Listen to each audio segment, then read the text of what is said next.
Morning बच्चों। कल की जो अपनी वृद्धि एंड विकास वाली जो क्लास थी वो काफ़ी कुछ आपको समझ आ गई होगी। इसके बाद आज अपन कंटिन्यू करते हुए और ये बताते हैं, जो पहले मैंने आपको बताया था कि जन्म से पूर्व की अवस्था जो कि माता और बच्चे के लिए बहुत महत्वपूर्ण होती है, और फिर जन्म के बाद की अवस्था। आज अपन जन्म से पूर्व, जबकि बच्चा माता के गर्भ में रहता है, तब कौन कौन सी बातें ध्यान रखने योग्य होती हैं, ये मैं आपको बताने जा रही हूँ। बालक के जन्म से पूर्व माता के स्वास्थ्य का भावी बच्चे पर बहुत असर पड़ता है। उसके खान पान का, उसके रहन सहन का, उसकी सफाई का, उसके आहार का, क्योंकि एक स्वस्थ माता ही एक स्वस्थ बच्चे को जन्म दे सकती है। और मैं आपको ये भी बताना चाहती हूँ कि ऐसे में माता को जो घर पे हम ध्यान रख सकते हैं वो उसके स्वास्थ्य का, आहार का, इनके साथ साथ समय समय पर उसको चिकित्सकीय मतलब डॉक्टर की सलाह की भी आवश्यकता पड़ती है, और उस समय उसको समय समय पर डॉक्टर्स के पास लेके जाना चाहिए। और कौन कौन से टीके उसको लगते हैं, माता को जन्म से पूर्व भी लगते हैं, जैसे टेटनस वगैरह का लास्ट 3 मंथ्स में लगता है, इस टाइप से, तो वो सब परामर्श लेती रहनी चाहिए ताकि उसकी खून में कमी ना आए, और उसके यूरिन का टेस्ट होता रहे, ब्लड टेस्ट होते रहे। इसके लिए भारत सरकार के द्वारा काफ़ी शहरों में तो है ही, लेकिन ग्रामीण क्षेत्रों में भी स्वास्थ्य केंद्रों की स्थापना की गई है, जहाँ पे निःशुल्क परामर्श दिया जाता है और निःशुल्क दवाइयों का सप्लाई भी की जाती है, निःशुल्क दवाइयाँ भी बांटी जाती हैं। अब मैं आपको सबसे पहले ये बताना चाहूँगी कि इस संबंध में चिकित्सक परामर्श लेने के अलावा, स्वास्थ्य केंद्रों के अलावा, अब मैं आपको ये बताती हूँ कि माता का जो कि गर्भ में जिसके शिशु पल रहा है, मतलब गर्भवती स्त्री के लिए सबसे महत्वपूर्ण होता है आहार। क्योंकि एक निर्बल माता जो कि अस्वस्थ है, जिसको खून की कमी है, जिसको अन्य तरह की बीमारी है या कमजोरी है, तो वो एक अस्वस्थ और निर्बल बच्चे को ही जन्म दे सकती है। तो इसके लिए सर्वप्रथम ऐसी आवश्यकता होती है कि एक जो स्वस्थ स्त्री होती है, जो कि गर्भवती होती है, उसको लगभग एक दिन के अंदर 2500 कैलोरी ऊर्जा की आवश्यकता होती है। तो इतना तो उसकी भोजन तालिका के अंदर पूर्ण होना ही चाहिए। क्योंकि पहले जब वो गर्भवती नहीं थी तब तो माँ को सिर्फ अपने लिए ही पोषक तत्वों की आवश्यकता पड़ती थी, लेकिन जब गर्भ में शिशु पहुँच जाता है तब वो अम्बेलिकल कॉर्ड के माध्यम से माँ के द्वारा लिया गया खाना ही स्वयं भी खाता है। इसलिए उससे एक साथ 2 जनों को स्वस्थ रखना आवश्यक होता है। माँ स्वस्थ तो बच्चा स्वस्थ, शिशु स्वस्थ तो माँ स्वस्थ। और दूसरी बात है, ऐसे जो ये बच्चे हैं तो वो अगर स्वस्थ रहेंगे तो बहुत ही हमारे देश के लिए वो युवा वर्ग होते हुए और बहुत विकास कर सकते हैं। तो सर्वप्रथम तो ये मैंने आपको जो बताया कि 2500 कैलोरी की आवश्यकता होती है।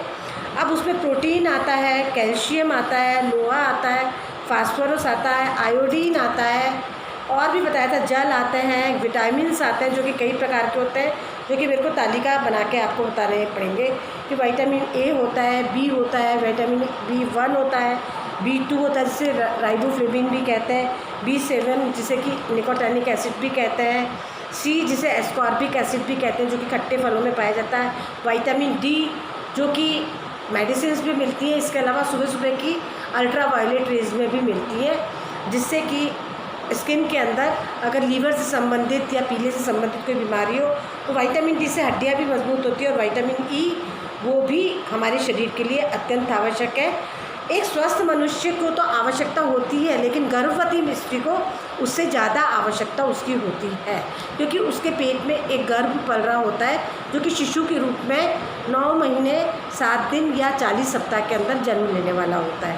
पहली बात तो आहार की होती है, और अब दूसरी बात होती है कि हमको किन बातों का विशेष रूप से ध्यान रखना है।